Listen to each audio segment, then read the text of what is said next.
buenas noches, qué bueno que nos acompañan esta noche en el episodio número 16 de Lux Podcast, en nuestro programa del libro de Proverbios. Es para nosotros un gozo que estén con nosotros en esta noche y puedan compartir con nosotros este tiempito. Yo sé que puede ser que sea un poquito tarde ya en México, pero estamos muy contentos de que puedan estar con nosotros y puedan estar compartiendo con nosotros este tiempo para estar alrededor de la palabra.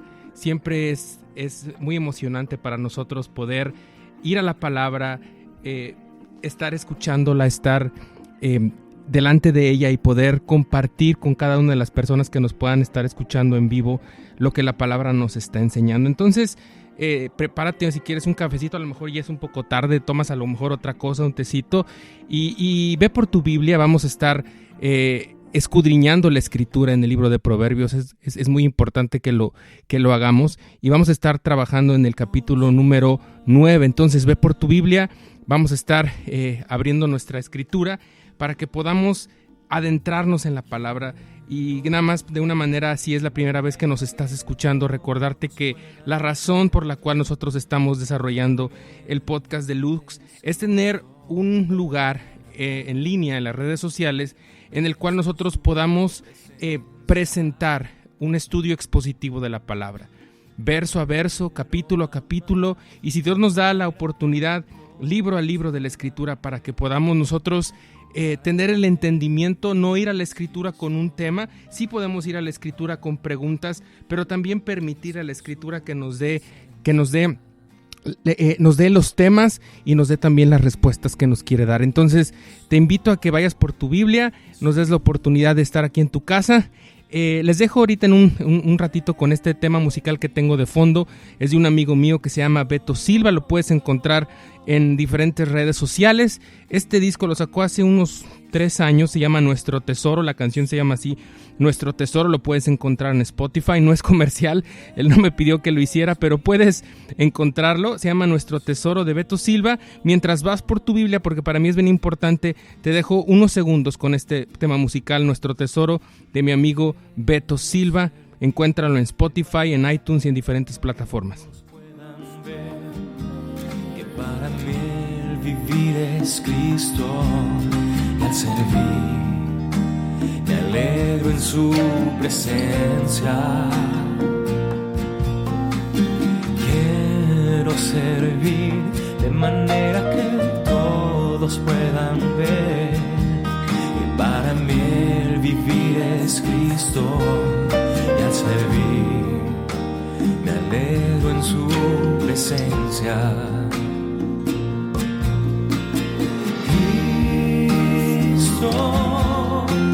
Jesús, tú eres mi tesoro. Cristo, Jesús, tú eres mi porción.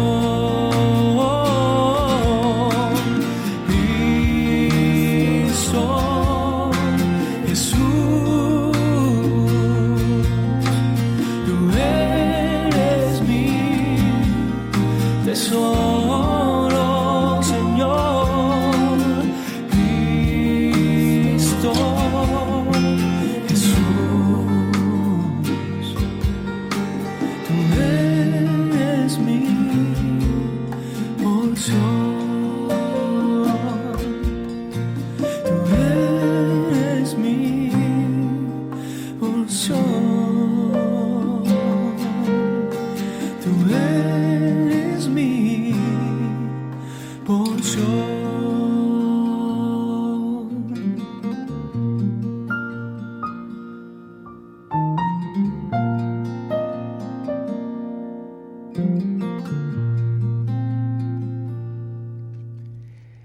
Qué gozo es tenerlos con nosotros. Ya estamos de regreso después de haber escuchado un poquito de la música de Beto Silva. En su álbum que ya tiene tiempo por ahí en las redes, se llama Nuestro Tesoro. Voy a estar por ahí también compartiendo a lo mejor en las redes si quieres llegar a llegar a su música. Pero bueno, vamos al tema principal que nos tiene en esta noche juntos. Es el de la escritura. Espero que ya tengas tu Biblia lista, a la mano. Es un privilegio enorme el que tenemos estar junto a las escrituras hoy. Realmente créeme que estés tú a lo mejor en tu hogar, en tu automóvil, ya a lo mejor acostado, y que tengamos la oportunidad de abrir la escritura en nuestro idioma, y que también tengamos la oportunidad de que podamos compartirla. Es grande. Entonces, pues estamos en casa. A lo mejor el formato puede ser un poquito un diálogo, pero es más un monólogo. Entonces te invito a que puedas a lo mejor ir a Spreaker.com y busques Lux Podcast, y ahí puedes encontrarnos también en vivo, también en nuestra página de Facebook, facebook.com/después de oscuridad Lux, o también puedes buscarnos como Lux Podcast para que nos encuentres. También tenemos un canal de YouTube donde es puro audio, y puedes también suscribirte a todos nuestros episodios, que ya el día de hoy llegaríamos a 16. Quiere decir que tenemos alrededor de 4 meses juntos dentro de este estudio de la palabra. También tenemos nuestra página de internet donde puedes encontrar nuestras guías de estudio de cada episodio. En algunas ocasiones no hemos tenido guías de cada episodio, pero te hemos dado una pauta de nuestro devocional, o nuestra propuesta devocional Lux, y ahí nos puedes encontrar. Y el hecho es de que tú de alguna manera leas primero la escritura, después escuches el programa, puedas reflexionar y orar acerca de lo que Dios te está pidiendo, y de una manera u otra, para que haya un tipo de rendición de cuentas, puedas tú ir con alguien, compartirlo, y que pueda dar evidencia de que la verdad de Dios también está siendo viva en tu vida. Bueno, sin más preámbulo, amigos, vamos al libro de Proverbios. Capítulo 9 es un episodio corto, no tenemos mucho material en cuanto a versículos. En esta ocasión es muy profundo, podríamos hablar de esto toda nuestra vida, pero vamos entonces a llegar a lo que es la palabra del Señor. Proverbios capítulo 9, verso 1 dice: la sabiduría edificó su casa, labró sus 7 columnas, mató sus víctimas, mezcló su vino y puso su mesa. Y como lo hemos estado viendo en todos estos 9 capítulos de introducción, realmente es para que estemos un poquito impresionados de la manera en que Salomón está elaborando todo este argumento, y llega a 9 capítulos, y llegamos ya al final de este caminar junto con Salomón en cuanto a la introducción, porque a partir del capítulo 10 vamos a empezar a encontrar ya lo que son los proverbios que están hechos de una forma en parábola, está comparándolo con algo. Son proverbios que tienen un paralelo comparativo, un paralelo de antítesis, o sea, de un lado te está diciendo lo que es la necedad, y del otro lado te está diciendo lo que es la bondad, o viceversa, o están yendo a un proverbio que está yendo un poquito más profundo, que desarrolla un tema, y el siguiente proverbio se va más profundo. Pero esto quizás en el episodio que sigue vamos a tratar de entender cuáles son los diferentes tipos de proverbios, qué preguntas les podemos hacer a los proverbios para entenderlo. Pero hoy terminamos la introducción, hoy ya se termina esta introducción, y nuevamente el Espíritu Santo a través de Salomón nos está diciendo que la sabiduría es una persona, porque le da un pronombre personal, la sabiduría. Y recuerden que está hablando en término femenino, porque al que le estaba escribiendo en ese entonces era a su propio hijo Roboam. Y eso es muy importante para que no tengamos dudas o problemas de que la Biblia esté participando hasta cierto punto en un diálogo sexista o machista.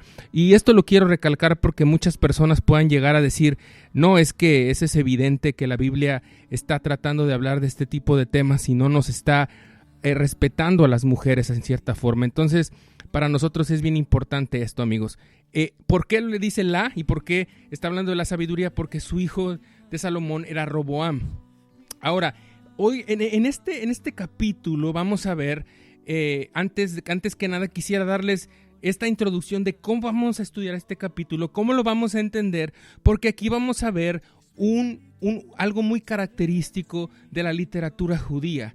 Y yo le quisiera decir, perdónenme a aquellas personas teólogas que me están escuchando en esta ocasión, porque es tipo como un sándwich literario donde está haciendo dos llamados. El primero, el llamado de la sabiduría, del versículo 1 del capítulo 9 hasta el verso 6. Y luego hay un ejemplo, hay como una pausa entre el versículo 7, y el versículo 12, donde habla de los frutos de una persona que ya sea que escuchen a la sabiduría o a la mujer insensata, o a la insensatez, o a la necedad. Y luego del verso 13 hasta el verso 18 nos hablan del otro llamado. La sabiduría llama del versículo 1 al 6, y la mujer insensata o la insensatez hablan del verso 13 al 18. Entonces, y en medio está la vida o los frutos, y recuérdense mucho de esa palabra frutos, de una persona que ya sea que escuche o no a la sabiduría. Entonces, esto es muy característico en la literatura hebrea. Es una manera de verlo donde en medio de las dos posiciones te ponen los frutos, que no es muy característico en nuestra literatura, vamos a llamarle así, un poquito occidental. Lo traté de poner en términos muy comunes. Yo sé que algunas personas que son expertas en literatura puedan saber de una manera más, hablarlo de una manera más sensata, pero ahorita lo estoy manejando así. Entonces, son dos llamados, el de la mujer, que es la sabiduría, y el de la mujer insensata. Nuevamente quiero recalcar que yo considero y propongo que la manera en que Salomón está poniéndolo hacia el sexo femenino, ya sea para la virtud o la insensatez, lo pone en femenino porque es una manera de llegar a su hijo, que es un hombre varón. Entonces, no se trata nada de sexismo. Pudieran algunas personas argumentarlo, pero no hay evidencia de que en la escritura Dios sea una persona machista. Y yo sé que algunas personas que están ahorita en ideologías feministas pudieran a lo mejor tratar de refutar lo que estoy diciendo, pero realmente un estudio sensato de la escritura te deja ver que Dios siempre ha dejado en claro su amor por el género femenino, porque el género femenino también es una manifestación del carácter de Dios. Pero bueno, esta es una introducción un poquito larga al final de la introducción de Proverbios, y recordamos entonces que esto que estamos viendo del verso 1 al 6 es el llamado de la sabiduría, y ya lo hemos escuchado. Este tipo de argumentación ya la hemos oído en la escritura, en nuestro estudio de Proverbios, pero voy a tratar de encontrar el dibujo de Salomón y por qué lo pone al final. Dice: la sabiduría edificó su casa, labró sus 7 columnas, mató sus víctimas, mezcló su vino. Y esto es muy característico porque algunas personas, estudiosos, y a lo mejor una lectura profunda de lo que estamos viendo, te puedes dar cuenta que lo que está describiendo Salomón a partir de lo que la sabiduría está diciendo es de que, en cierta forma, la relación que tú estás teniendo con la sabiduría tiene que ver con adoración. Te voy a decir por qué. Porque primero dice que edificó su casa, pero no solamente dice eso, dice que labró sus 7 columnas. Esto pudiera ser una argumentación que está apuntando hacia el templo, que es el lugar donde Dios habita, que entre paréntesis puede ser descrito para una persona del tiempo de donde Salomón estaba desarrollando estos libros, este libro de Proverbios. Y digo libros porque escribió Proverbios y escribió Eclesiastés y escribió el Cantar de los Cantares. En este tiempo Salomón también edificó el templo. No se sabe a ciencia cierta, y esto es pura conjetura, pero pudo haber tenido 7 columnas, pero sabemos que las columnas son muy características de este lugar, de este templo. Y aquí está diciendo que la sabiduría edificó su casa. Y esto es muy importante porque aun y cuando Salomón edificó el templo, y aun cuando hombres, llenos del Espíritu Santo, edificaron también el tabernáculo, fue la providencia de Dios y el deseo de Dios de querer tener una relación con el hombre y permitirle dar a conocer a los hombres la diferencia entre un ser divino como Dios y nuestra manera de vivir, que era muy, muy diferente a lo que Él es. Dios es santo, nosotros no. Entonces, toda esa parafernalia a lo que se refiere a la liturgia, lo que puedes ver en el libro de Levítico, lo que puedes ver en la ley, y lo que puedes ver incluso ya en el libro de Reyes y Crónicas, donde se describe cómo fue construido el templo, qué tan costoso fue, era para darnos a entender que todos los esfuerzos de nosotros dependían de una cosa: que Dios quisiera relacionarse con nosotros. Y lo interesante es que Dios quiere. y nos lo ha demostrado. Y la evidencia que tengo es que si tienes una Biblia, ya sea en línea o a lo mejor fuiste a tu librero y la encontraste, pues eso quiere decir que Dios quiere tener una relación contigo. Ahora, aquí está diciendo que la sabiduría está preparando esto, está preparando ese lugar de reunión. Quisiera hacer mención del tabernáculo de Moisés, que se conocía en la Escritura como el tabernáculo de reunión, y ahí podemos ver qué es lo que está haciendo la sabiduría. ¿Y por qué estoy diciendo que esto que está hablando estos primeros versos tiene que ver con adoración? Por lo que dice el verso 2. Entonces vemos que la sabiduría está edificando esto, aunque los hombres, nosotros estamos haciendo como la ejecución, pero es la voluntad de Dios, y está enfocado a tener una relación, a tener una piedad correcta. Y esto me has escuchado que lo he dicho en algunas otras ocasiones. Una piedad correcta simplemente quiere decir que sigues a través de la Escritura la manera en que Dios quiere que tú te acerques a Él. Y entonces eso es, como pudiéramos decir, la religión correcta. Yo sé que en el ámbito evangélico latinoamericano se ha oído decir infinidad de veces que yo no tengo una religión, sino tengo una relación con Dios. Y yo quisiera entender que debido a querer tener un argumento en contra de la liturgia y de la rutina, en lugar de tener realmente un corazón para con Dios, hemos creado esto. Pero realmente la palabra religión quiere decir religar, y es tener de parte de Dios. Cuando es de parte de Dios, no es de parte del hombre. De parte de Dios, primero la voluntad, y nos da la oportunidad de hacerlo si tenemos una religión. Y la religión correcta es la que parte de Dios, su obra y su voluntad y su misericordia. Entonces aquí lo vemos, la iniciación es la sabiduría, ella es quien está haciendo esto. Y luego digo que es adoración por lo que dice: mató sus víctimas, mezcló su vino y puso su mesa. Eso es muy importante, porque confirma lo que le estoy diciendo. No solamente está edificando una casa, está hablando de víctimas. Víctimas, ¿por qué? Las personas que creemos en el Evangelio podemos estar de acuerdo en que Dios, al ser santo y nosotros no, hay la necesidad de algo que pague por nuestra maldad, por nuestra culpa, y que nos declare santos y justos delante del Señor para podernos acercar a Él. Entonces, aquí en este momento, cuando se escribió este libro, no había habido el sacrificio de Cristo. Entonces, hablar de una purificación forzosamente tendría que ser una purificación a partir de sacrificios de víctimas, porque si no, entonces las víctimas seríamos tú y yo. Y dice aquí algo bien interesante, dice que sacrificó sus víctimas, mató sus víctimas, mezcló su vino. Esto es muy importante porque habla de esa relación, habla de ese roce con Dios, habla de ese fruto, de esa relación con Él. Y lo último que dice ahí es que puso su mesa o preparó su mesa. Y eso es muy importante porque lo que me llama la atención es de que cuando tú volteas a ver al tabernáculo de reunión, al tabernáculo de Moisés, y cuando tú volteas a ver la historia también en el templo, ya sea el templo de Salomón, o el templo que construyó Nehemías, o el templo que construyó, que no hay nada a ciencia cierta al respecto, del templo de Herodes, hay una mesa de los panes de la proposición. Y básicamente es muy característico de Dios sentarse a la mesa y tener el honor.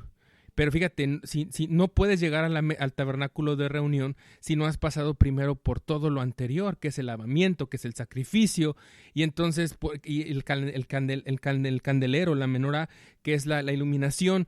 Entonces eso es a través de Cristo, y eso a lo mejor es tema de tratar de un día estudiar el libro juntos, el libro de Éxodo, el libro de Deuteronomio, pero es muy interesante ver que Dios se quiere sentar a la mesa, y el único verso que tengo a la mente es Apocalipsis 3:20, donde dice que Él está a la puerta y llama.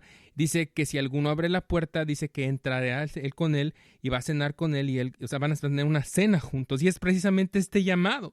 Dios está preparando ansiosamente este momento para estar contigo. Es importantísimo que lo veas. Dios, a pesar de toda la necesidad que tiene el ser humano de dar a entender a la religión y dar a entender la relación con Dios que se demuestra en la Escritura, tratar de darlo a entender como algo que es, pues vamos a llamarlo así, mitológico, que es un mito que no tiene razón de ser, pues la verdad es muy triste porque la Escritura no habla de eso. Aquí estás viendo si quieres llamarlo así, la emoción, no me gusta la palabra, pero quiero decirlo, lo único que se me viene a la mente, la emoción de la sabiduría de compartir un tiempo con alguien. Y lo más interesante es lo que vamos a ver a continuación, si me lo permites. Verso 3 dice, envió sus criadas sobre lo más alto de la ciudad, clamó. Está ya haciendo una invitación, no solamente lo preparó, sino está enviando a alguien para que esta persona invite a las personas. Está haciendo pública la invitación, la sabiduría, para que la gente pueda venir y tener tiempo de intimidad con la sabiduría. Y eso solamente me recuerda a pasajes como los que Jesucristo habló de esto. Por ejemplo, lo podemos ver en Mateo 22 o podemos verlo también en Lucas 14, que es en esta ocasión a donde yo quiero que me acompañes. Aquí tengo mi Biblia, vas a escuchar que estoy por ahí hojeando, nada más que antes de dar la vuelta, pues quiero dejar el separador aquí, porque luego no quiero tomar mucho tiempo en regresar. Pero si me acompañas, Lucas 14, vamos juntos. Si por ahí se escucha un poquito de diferencia de audio, discúlpame, estoy aquí en un estudio un poquito improvisado, pero espero que se esté escuchando bien. Si no, por ahí mándenme un mensaje, conéctense, estamos ya en las redes sociales listos para que nos acompañen. Vamos juntos, está tardándose un poquito la Biblia, no se supone que es mi Biblia, la automática, la que siempre uso todos los días, pero en esta ocasión está un poquito tiesa, ¿no? O sea, no se está son mis dedos, yo creo. Lucas capítulo 14, y esta ocasión Jesús pone 3 ejemplos acerca de invitaciones, y en una ocasión habla de un hombre rico que tiene una cena, y si no mal no recuerdo, aquí precisamente solamente me faltan una página, está ya hablando de esto, y está en el verso 12, está hablando de, perdón, en Lucas capítulo 14 está hablando precisamente de estas fiestas, de estos convivios que están haciendo invitación, y lo que me llama la atención precisamente es, hay ejemplos, el primer ejemplo que te dije es en el 7, luego en el 12, pero luego ya después, dice en verso 16, entonces Jesús le dijo, un hombre hizo una gran cena y convidó a muchos, y a la hora de la cena envió a su siervo a decir a los convidados, venid, que ya todo está preparado. Y todos a una comenzaron a excusarse. El primero dijo, he comprado una hacienda y necesito ir a verla. Te ruego me excuses. Y otro dijo, he comprado 5 yuntas de bueyes y voy a probarlos. Te ruego me excuses. Y luego otro dijo, acabo de casarme, por tanto no puedo ir. Vuelto el siervo hizo saber estas cosas a su señor. Entonces, enojado, el padre de familia dijo a su siervo, ve pronto por las plazas y las calles de la ciudad y trae acá a los pobres, los mancos, los cojos, los ciegos. Y dijo el siervo, Señor, se ha hecho como mandaste y aún hay lugar. Y aquí es lo interesante, dijo el Señor al siervo, ve por los caminos y por los vallados, fuérzalos a entrar para que se llene mi casa, porque os digo que ninguno de aquellos hombres que fueron convidados gustará de mis cenas. Y esto es algo muy característico, y yo sé que muchas personas ahorita al estar escuchando dicen, bueno, ese texto está refiriendo precisamente porque Jesús está hablándole a gente hebrea o judía que no quería escuchar lo que Jesús tenía que decir. Pero lo que yo quiero que veas es cómo en esta ocasión, cuando está hablando de entrar al reino de los cielos, cuando Jesús está hablando de un convite, de un rey, que en esta ocasión, en esta metáfora, podemos inquirir o podemos llegar a la conclusión que es Dios, los primeros invitados siempre tienen algo mejor que hacer, o la gente que lo rechaza siempre tiene algo mejor que hacer. No es tan... No, es algo que se pasa por alto, no es tan necesario. Ay, bueno, a lo mejor tú en esta ocasión tuviste que rechazar algún tipo de invitación, ya sea porque no querías ver a una persona, porque no querías saludarla, pero en esa ocasión yo quiero que te des cuenta que las personas que están rechazando esto, son personas que se creen sabios, son personas que se creen que no necesitan el mensaje, y entonces Dios extiende su invitación a los cojos, a los mancos, va a las calles, va a las plazas, va a gente que no estaba llamada de un inicio a tener este tipo de relación. Y esto lo puedes ver incluso en Primera de Corintios, cuando Pablo está hablando. Y me llama la atención porque Pablo era un hombre muy instruido, pero al final de cuentas, cuando se dio cuenta que su instrucción para nada le servía, podía decir esto en Primera de Corintios capítulo 1, verso 26. Pues mirad, hermanos, vuestra vocación, que no sois muchos sabios según la carne, ni muchos poderosos, ni muchos nobles. Entonces realmente no hay gente muy sofisticada en nuestras filas, hermanos. Aunque a lo mejor puedas tener mucho pedigrí que tú creas, ante los ojos del Señor no somos sabios, ni poderosos, ni nobles, sino que lo necio del mundo escogió Dios. Y ahí Dios le está dando el nombre a nuestro club. No somos los rotarios, no somos los legionarios, somos lo necio del mundo. Y eso es una característica de Dios que siempre pone el punto final a muchas conversaciones. Yo no estoy diciendo que tenga algo de malo que seas una persona docta, pero eres docta porque Dios te invitó a comer con Él cuando eras un necio.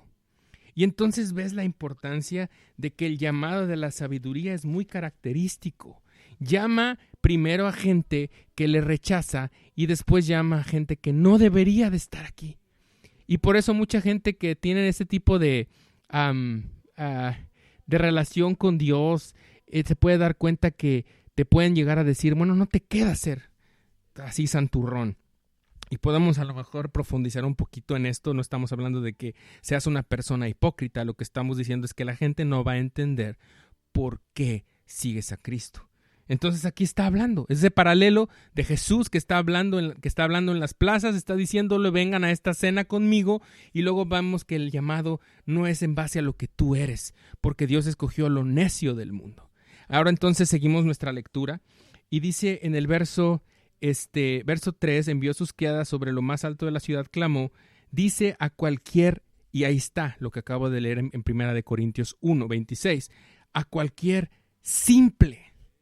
Y es que los sanos no tienen necesidad del médico. Si tú ya te sientes sabio, no estás en el podcast el que debes estar escuchando. A lo mejor puedes escuchar algún tipo de instituto de filosofía, pero aquí es a los simples, ven acá. A los faltos de cordura dice, venid, comed mi pan y bebed del vino que yo he mezclado. Dejad las simplezas y vivid y andad por el camino de la inteligencia. Te está llamando. Esto ya lo hemos escuchado, pero ya estamos entrando vamos a decir, al pan de arriba del sándwich que estamos armando, que está armando la literatura hebrea en el libro de Proverbios a través de la inspiración del Espíritu Santo. Entonces, está hablándote. Y me da la atención que dice, ven, come pan y vino.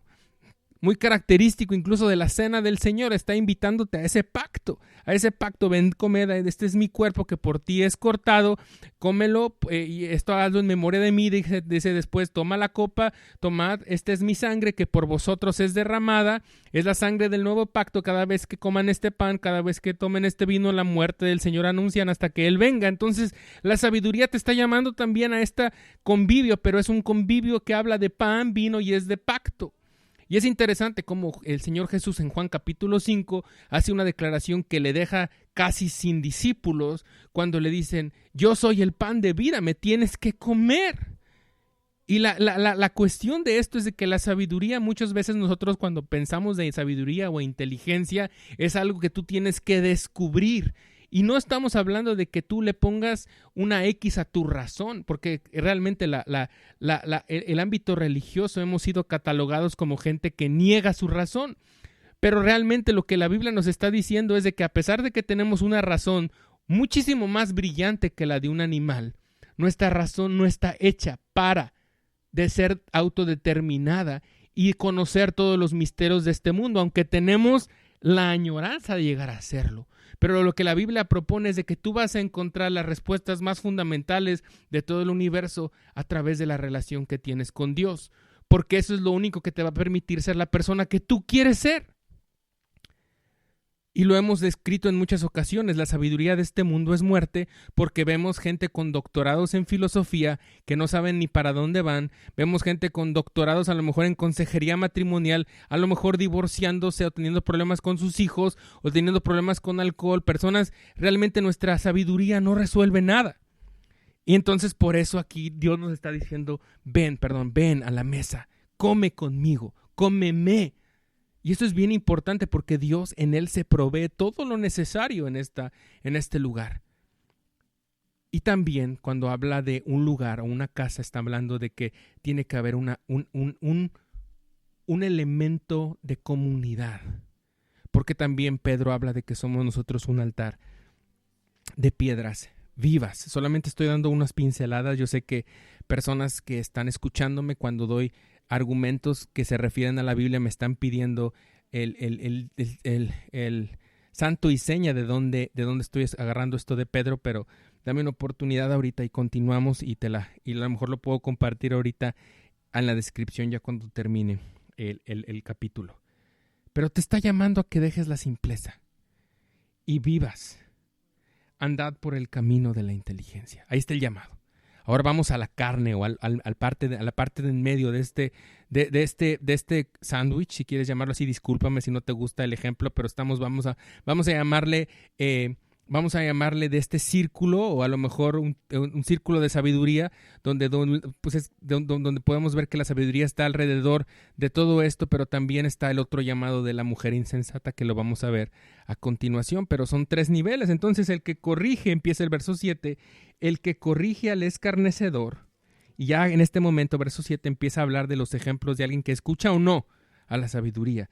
El que corrige al escarnecedor se acarrea afrenta. Afrenta es algo indeseable.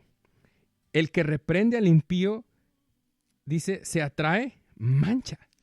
Entonces, una persona que está trayendo corrección a una persona insensata, son 2 personas, escarnecedor y al impío, te traes afrenta y mancha. Y continúa, verso 8, no reprendas al escarnecedor para que no te aborrezca. Corrige al sabio y te amará. Entonces una persona que está a la mesa con la sabiduría ama la instrucción. Ahora acuérdate, siempre que he tenido la oportunidad te lo digo, estamos hablando de fruto. Fruto, no estoy diciendo que tengas que esforzarte. Simplemente tiene que ser parte de algo que está en tu naturaleza, y cuando no lo ves, lo único que te queda es pedirle a Dios que haga un milagro en tu vida. Entonces, en primer lugar, una persona que escucha la sabiduría ama la instrucción y la corrección. Y eso está muy lejos de nosotros porque nosotros no lo hacemos. Nosotros evitamos la corrección. Cuando una persona quiere venir a instruirnos o a darnos un consejo, nada más así, si eres de los calmados, y luego ya te vas y a lo mejor empiezas a postear en Facebook, corrígeme cuando tu obediencia sea completa, o empiezas a postear cosas en Twitter o algo. No amas la corrección. ¿Quién eres tú? Puedes llegar a decir, ¿quién eres tú para venir y decirme, para corregirme, no?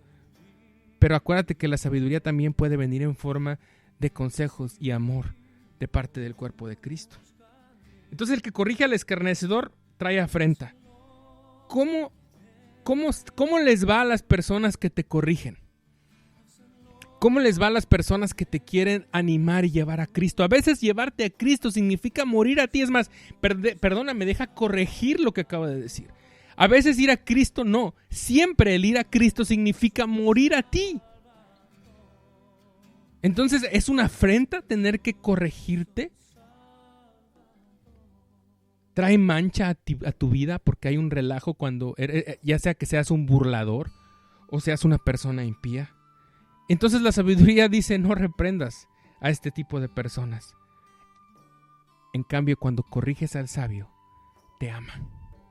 Y aquí lo que está diciendo es que el apellido de alguien que es hijo de Dios es que ama la instrucción y la corrección. No estoy hablando de que seas masoquista o que seas como una persona codependiente que necesita que le estén golpeando para vivir bien. Simplemente que estás buscando instrucción. ¿Por qué? Porque sabes que no sabes. Y no estoy hablando de que el clásico dicho yo solo sé que no sé nada. Simplemente es que te tomes en cuenta en esto. Vamos a continuar. Da al sabio y será más sabio. Enseña al justo y aumentará su saber.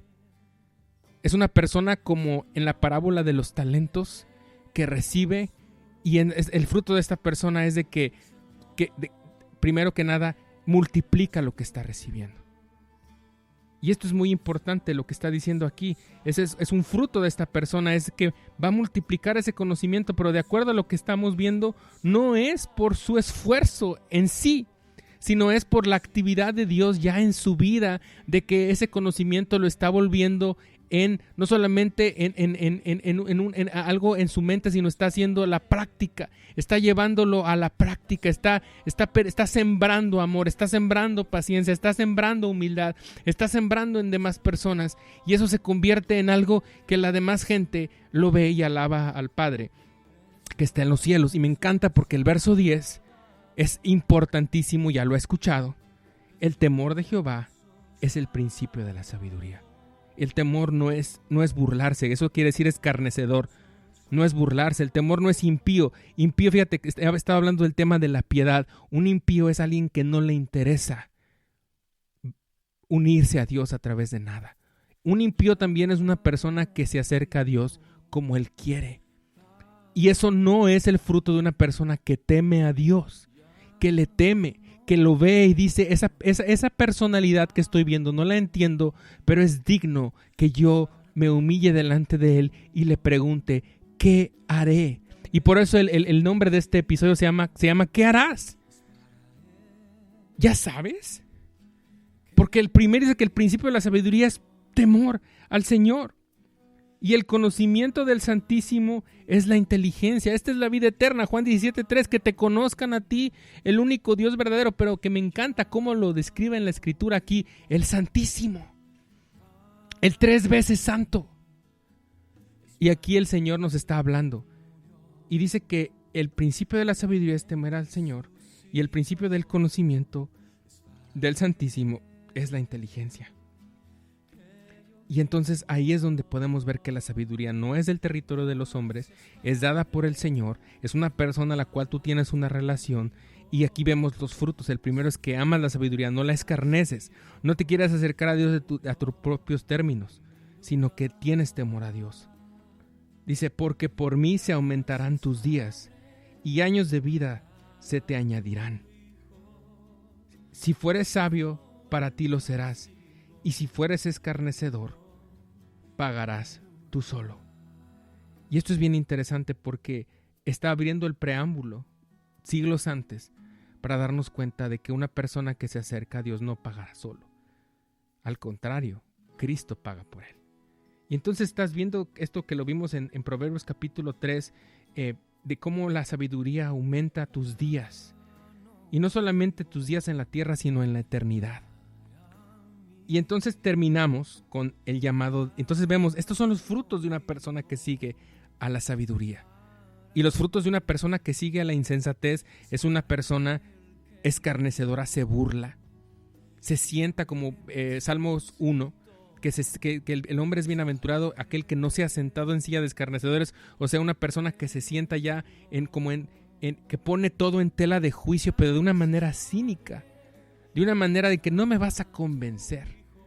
Y puedes hablarme tú a mí así, al que te está hablando Julio Ríos, puedes decirme eso, yo no soy nadie, pero delante de Dios tienes la astucia de decirle así al Señor. Entonces está el otro llamado, verso 13, la mujer insensata es alborotadora, también está en las calles, pero está alborotando, está elevando los ánimos. La otra mujer, que es la sabiduría, está en las calles llamando, clamando. Esta está alborotando los ánimos. Está en manifestación, por ejemplo. Es simple e ignorante. Es simplona. No me interesa, es ignorante. Entonces, al hablar de simple es mucho de indiferencia, y la ignorancia es el famoso no sé y no me importa. Pero así es este llamado. ¿No puedes tú decir esto de Dios? Él tiene un inmenso interés de estar contigo, y aquí la sabiduría es simple e ignorante. Se sienta en una silla a la puerta de su casa, en los lugares altos, también sale a la calle de la ciudad para llamar a los que pasan por el camino, que van por sus caminos derechos. Dice a cualquier simple, ven acá, te está llamando.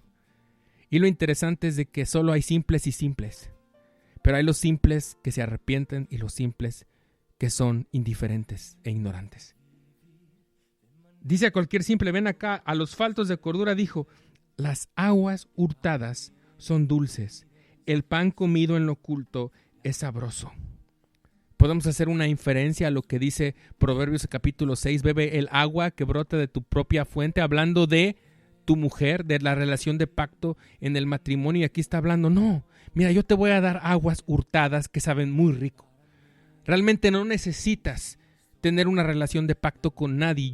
La insensatez, el dejo, la simpleza, el no me... Ay, yo no, mira, ¿sabes qué? Yo me quiero ir de pachanga, estamos a final de año, ¿qué hago yo ahorita a las casi 12 de la noche de México, en fin de año, escuchando este podcast? Yo quiero irme de fiesta, no me interesa.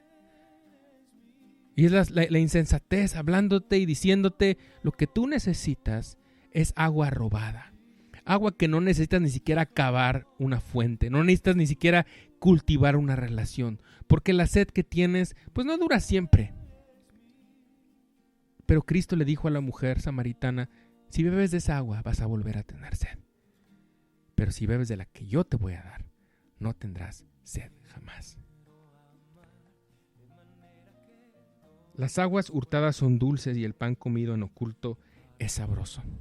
Y fíjate cómo la sabiduría está hablando de que ya preparó el pan, y si lo hacemos una línea hasta Juan 5, Jesús dijo, come, si no comes de mí, yo soy el pan de vida. La sabiduría está ofreciéndose a sí misma, y aquí la insensatez está diciendo, no, yo tengo pan robado. ¿Por qué? Y esto es algo muy interesante. Voy a hacer un paréntesis muy pequeño y espero que me dé la oportunidad mi manera de hablar que lo pueda explicar de la mejor manera, pero ve cómo la maldad o la insensatez tiene que tomar de lo que ya hay para poder ofrecerte algo, pero primero tiene que torcer lo que hay para que tú puedas tomar eso. Hace unos días estuve escuchando a unos estudiosos que estaban abogando por el diseño inteligente. Son doctores, un maestro que se llama David Gelenter, que es un maestro de Stanford, maestro de ciencias de computación, que escribió hace poquito un artículo en una revista de revisión de libros que está en Estados Unidos, que se llama Claremont.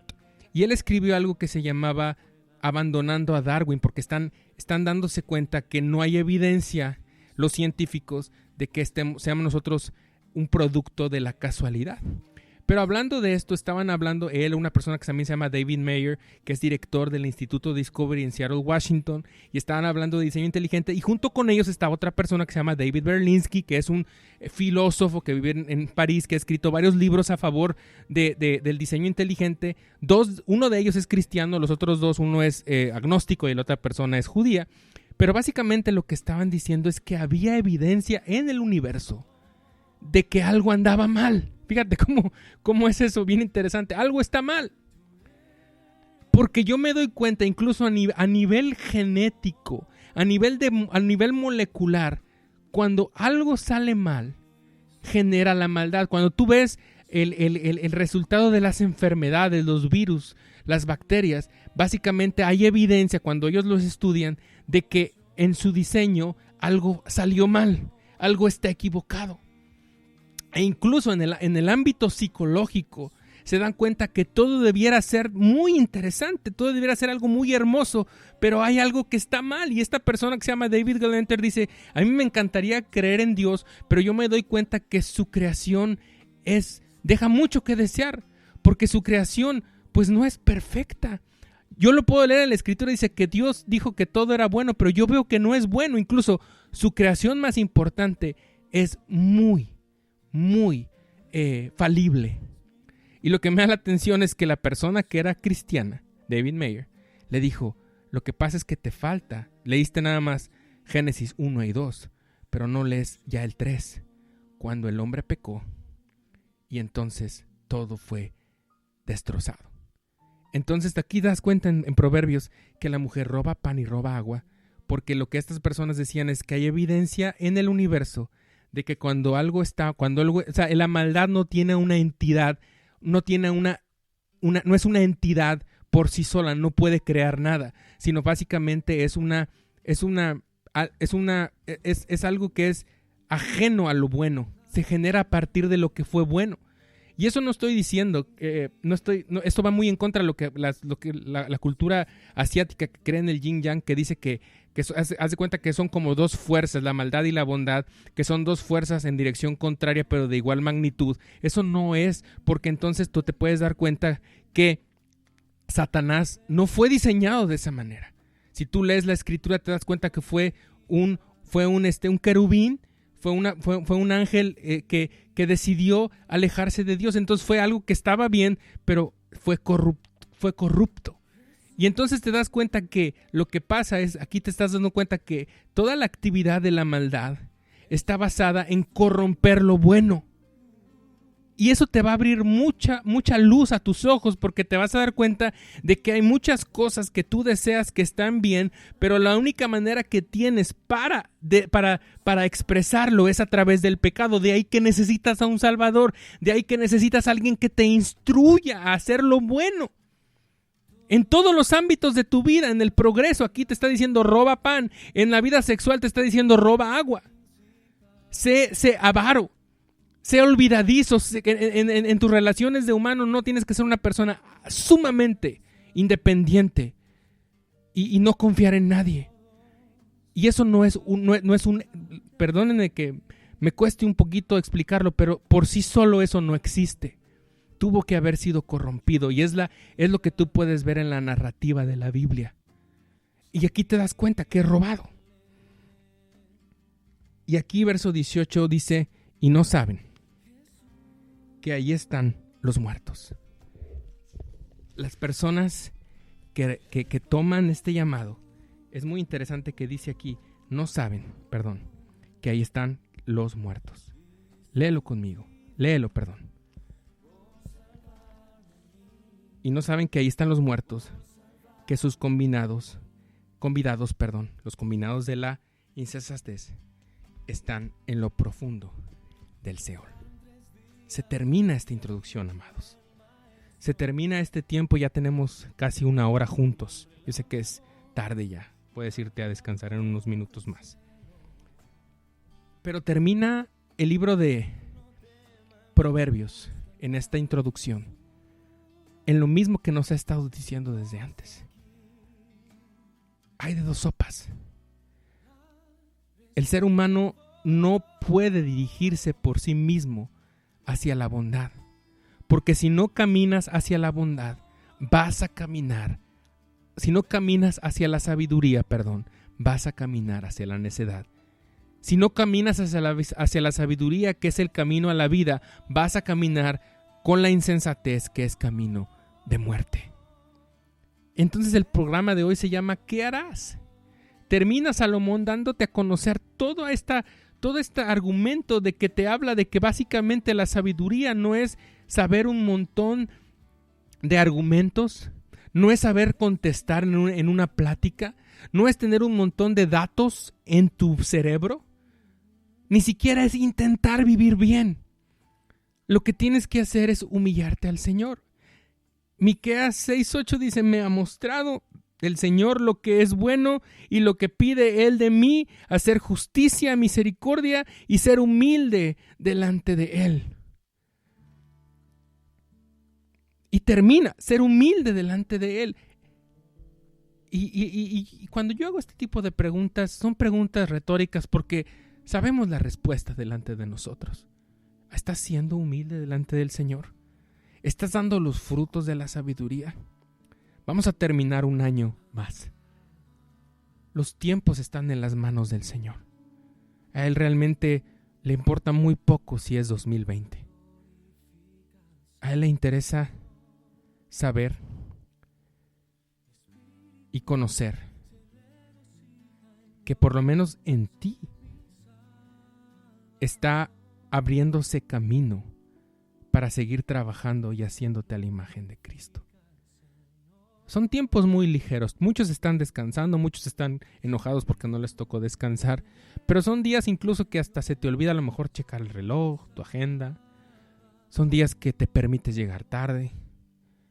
Y básicamente, cuando tú ves una persona que es escarnecedora, una persona que es impía, lo que Proverbios nos está tratando de decir y lo que nos va a decir a continuación es que muchas de las cosas que haces a la ligera, en la ignorancia, simplemente lo que te están dejando ver es que eres una persona que es necia. Una persona que no es cuidadosa con lo que tiene, una persona que no es amorosa con su familia. Pero incluso cuando Cristo lo describe en el libro de Mateo, en el capítulo 5 al 7, cuando habla en el Sermón del Monte, porque hay personas que realmente saben vivir una vida muy piadosa, entre comillas, casi no se equivocan, pero su corazón está totalmente alejado a Dios. Creen y confían que están en donde están por su manera de ser y no por gracia de Dios. Ha sido para mí un gozo seguir con ustedes y continuar 4 meses. Yo agradezco a aquellas personas que me conocen en lo personal, que han estado orando por mí. El Señor ha estado haciendo milagros en mi vida, en mi salud. Y ahora sí que yo he puesto toda mi vida, todo mi bienestar en las manos de mi eterno Dios. Y me he dado cuenta que al confiar tan plenamente en Él, a lo mejor muchas personas pueden decir, esto es muy fanático. Pero me he dado cuenta que el principio de este bien vivir que le llamamos sabiduría es confiar eternamente, profundamente y amorosamente en Dios. Y sobre todo entender que es un regalo de Él cuando lo puedes hacer. Los espero el próximo sábado, en el siguiente episodio, ya entrando en el capítulo 10 de Proverbios. Amados, que tengan un excelente tiempo con su familia de fin de año. El Señor les bendiga, el Señor les guarde, el Señor haga resplandecer su rostro sobre ustedes, dándoles paz. En el nombre de Cristo Jesús. Amén y amén. Hasta la próxima. Lo prometido, te has fijado en